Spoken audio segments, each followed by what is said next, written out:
প্রথম যে 6টি বর্ণ স্বরেয়, স্বরেয়া, রস্যই, দীর্ঘই, রস্যও, দীর্ঘও, এই যে 6টি বর্ণ রয়েছে, এই 6টি বর্ণ কিন্তু পূর্ণমাত্রার বর্ণ। এরপরে যে একটি বর্ণ রয়েছে রি, সেটি কিন্তু অর্ধমাত্রার বর্ণ।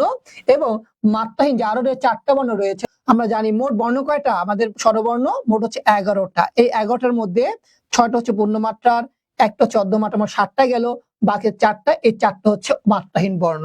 26টা হচ্ছে আমাদের ব্যঞ্জন বর্ণের পূর্ণমাত্রার বর্ণ, 7টি হচ্ছে অর্ধমাত্রার বর্ণ এবং 6টি হচ্ছে মাত্রাহীন বর্ণ। যোগ করে দেই, এখানে হচ্ছে 32, এখানে হচ্ছে 8 এবং এখানে কি বলতো 10টি।